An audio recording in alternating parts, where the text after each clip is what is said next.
Hey everybody, how's it going? Welcome to NoDQ&A video right here on NoDQ.com, as well as the YouTube channel and NoDQ&A videos affiliate, ringsidenews.com. We're getting close to the end of 2014. Got your questions here from spring.me/Aaron Rift. So let's get started with the first one from Dave 451985.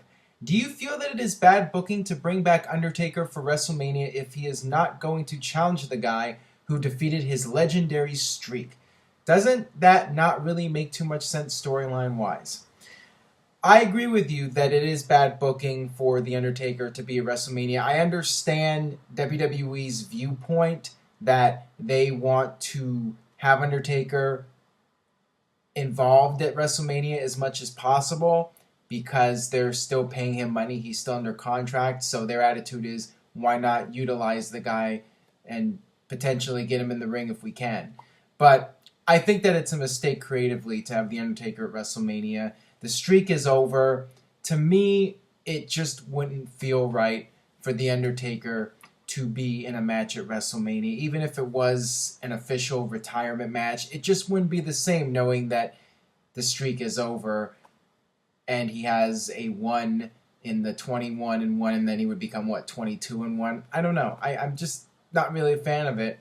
I think it's best for Undertaker to go into the Hall of Fame and call it a career. There's no need, in my opinion, for him to do another WrestleMania match. But there's still a possibility it will happen because WWE will want to try and get 1 or 2 more matches out of him. You know, it's possible they might have him wrestle 2 more times at WrestleMania this year, and then his final match would be at WrestleMania 32 in Texas, in his home state. So that's certainly a possibility. All right, this one comes from T. Fern Nora A. Hey Aaron, do you think that the WWE should extend Brock Lesnar's contract? If he does leave during and after April, then the WWE has missed out on some big money matches like Randy versus Brock and Batista versus Brock. Well, the reality is WWE should have been doing those matches as we speak. We should have already seen Randy Orton versus Brock Lesnar. That would have been a perfect match for Survivor Series in Randy Orton's hometown, but WWE didn't do that match. Brock Lesnar wasn't even on the show. Randy Orton wasn't either. He was off doing his movie. Batista versus Brock, a lot of that depends on Batista's schedule. But once Brock Lesnar loses the WWE title, I really don't see a need to keep him around. I mean, let's face it.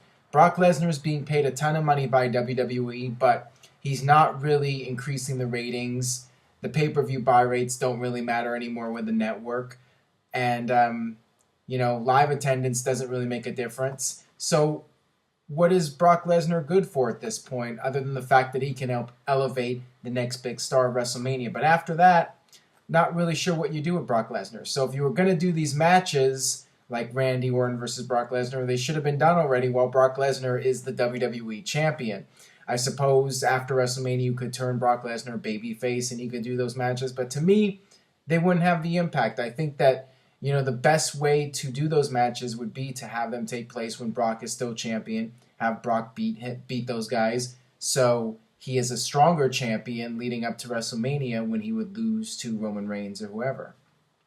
All right, this next one comes from Leon York 1.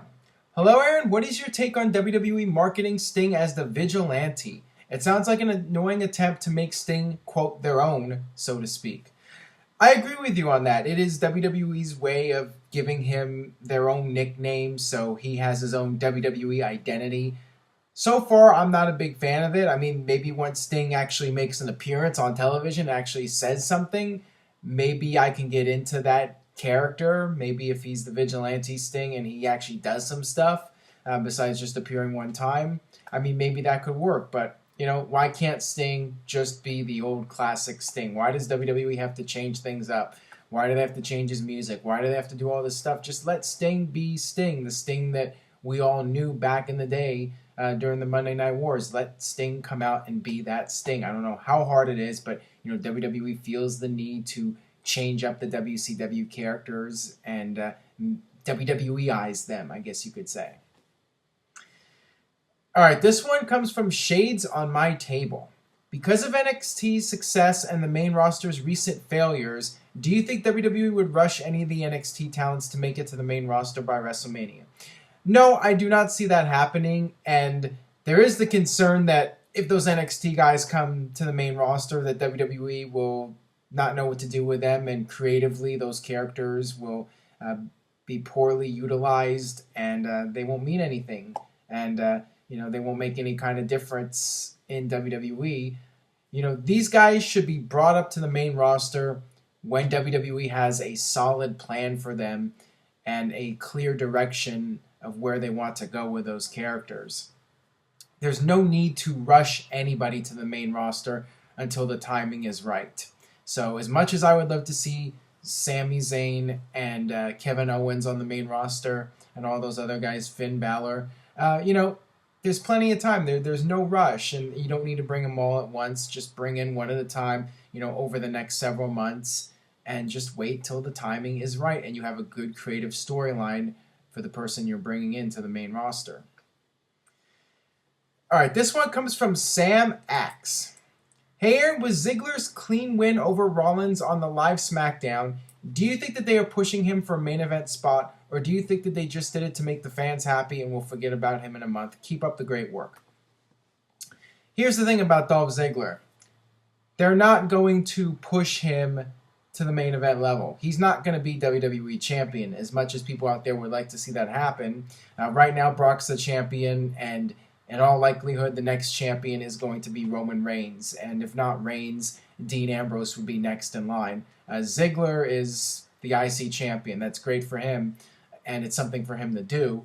But I don't think WWE is going to push him at a main event level. They're certainly not going to build the company around him. He's not the guy in their eyes.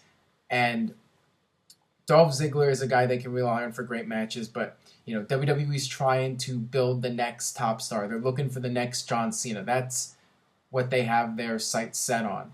And Dean Ambrose, he doesn't really have the look, but he has everything else. Roman Reigns, he's lacking with the verbal skills, but he has the perfect look that WWE wants.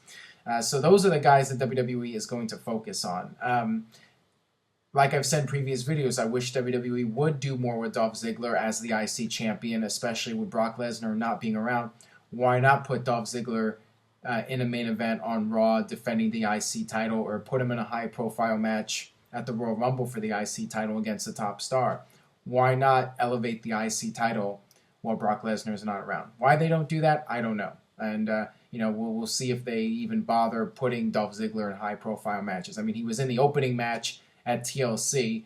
Why not put him in a higher profile match? If he's going to go out there and steal the show, go ahead and let him, and elevate the IC title while you're at it. All right, this one comes from CPW1978. What is the big deal with all the, quote, big WWE superstars? Big Guy, Big Red Machine, Big Show, Big E. Also, do you see King of the Ring reprising on pay-per-view or TV tournament?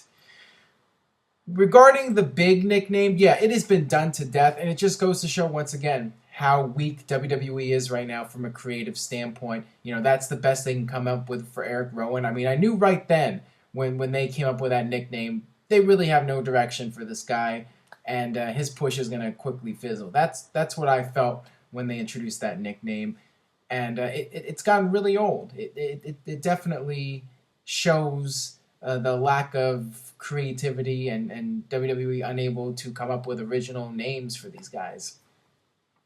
As far as King of the Ring goes, it doesn't look like it's going to be brought back as a pay-per-view. I have been a big supporter of the King of the Ring returning as a pay-per-view, but I don't think it's going to happen. And, Elimination Chamber now is going to be in the middle of the year, and that'll be the build-up for SummerSlam. And, I thought King of the Ring would be good to be in June and have the winner challenge champion at SummerSlam, but doesn't look like that's going to happen. TV tournament, it just depends. One day somebody might say, hey, let's do a King of the Ring tournament for the hell of it, and they'll do it. So it's certainly a possibility.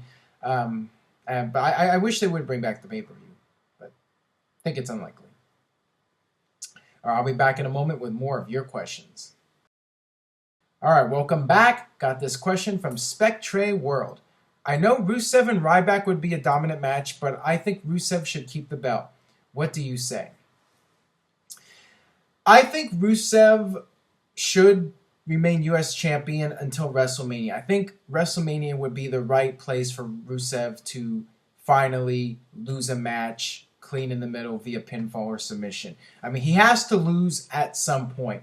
So why not have him lose at the biggest show of the year? Is Ryback the guy?